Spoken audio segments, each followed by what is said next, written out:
बात 2022 के विधानसभा चुनाव की है। चुनाव संपन्न हुआ, समाजवादी पार्टी को एक बार फिर से झटका लगा और चुनाव हार गई। हालांकि 17 की अपेक्षा 22 में समाजवादी पार्टी की विधानसभा में सीटें बढ़ी, लेकिन सत्ता में नहीं आई। भारतीय जनता पार्टी लगातार दूसरी बार सत्ता में आई। चुनाव संपन्न होने के बाद समाजवादी पार्टी के राष्ट्रीय अध्यक्ष अखिलेश यादव ने चुनाव आयोग पे कई आरोप लगाए। अपने पार्टी के कार्यकर्ता, जिला अध्यक्ष और जो विधानसभा लड़े थे, हार गए थे, उनसे हर विधानसभा वाइज वोटर लिस्ट का रिकॉर्ड मांगा और उन्होंने आरोप लगाया मुस्लिम और ओबीसी वर्ग के वोटों को काट दिया गया है।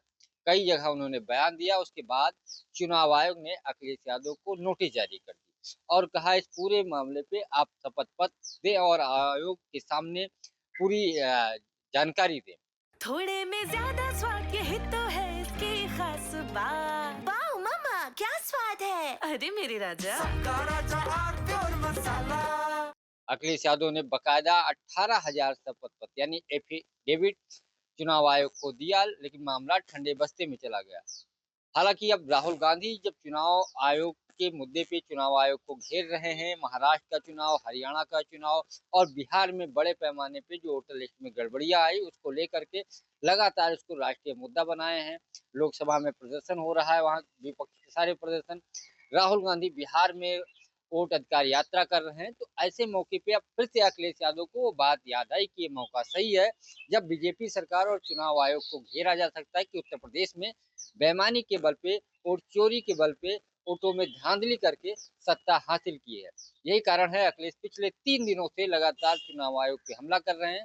हालांकि जब उन्होंने बयान दिया कि आयोग को एफिडेविट दिया गया और कोई कार्रवाई नहीं की गई, तब आयोग की तरफ से फिर से कहा गया कि आपकी कोई एफिडेविट नहीं आई। तो उन्होंने बकायदा आयोग से जो रिसीविंग मिली थी एफिडेविट सबमिट करते समय, उसका भी पत्रकारों में एक बांटा और कहा ये देखिए मैंने रिसीविंग मेरे पास है, आयोग को सारे एफिडेविट सौंपा। ये नोटिस क्यों दी गई? क्योंकि 2 दिन पहले राहुल गांधी को आयोग ने ये कहते हुए कहा इस पूरे मामले की अगर जांच कराना है तो आपको एफिडेविट देना पड़ेगा, नहीं तो देश से माफी मांगे।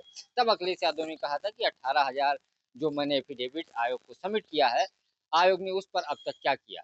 क्योंकि आयोग ने जब नोटिस जारी किया और कहा जानकारी दीजिए, कार्रवाई होगी, जांच होगी, लेकिन 22 का चुनाव संपन्न होने के बाद 25 का लोकसभा चुनाव देखा जाए, 24 का संपन्न हो गया, उसके बाद आज तक आयोग की तरफ से ऐसी उस पर कोई भी प्रतिक्रिया नहीं आई।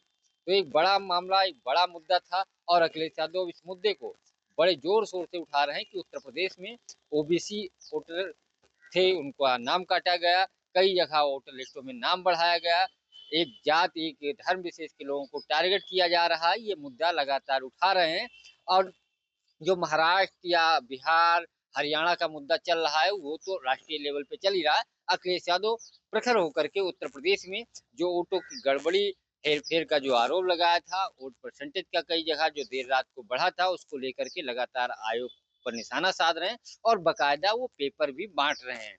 यानी आयोग के खिलाफ अखिलेश, जब पूरा देश विपक्ष लामबंद हो रहा है, तो ऐसे में उत्तर प्रदेश का जो मुद्दा था, जो शांत हो गया था एफिडेविट देने के बाद, फिर से अखिलेश यादव को लगा कि अब चुनाव आयोग और बीजेपी सरकार को घेरने का मौका है, तो इस मौके को भुनाया जाए। एक बार फिर से सपा के सांसद, विधायक, नेता आयोग और बीजेपी सरकार पे ये जो उत्तर प्रदेश में वोटर लिस्ट में गड़बड़ी हुई थी उसको लेकर के हमलावर हैं। पंकज चतुर्वेदी, टीवी9, लखनऊ। थोड़े में ज्यादा स्वाद यही तो है इसकी खास बात। वाओ मम्मा, क्या स्वाद है। अरे मेरे राजा, मसाला।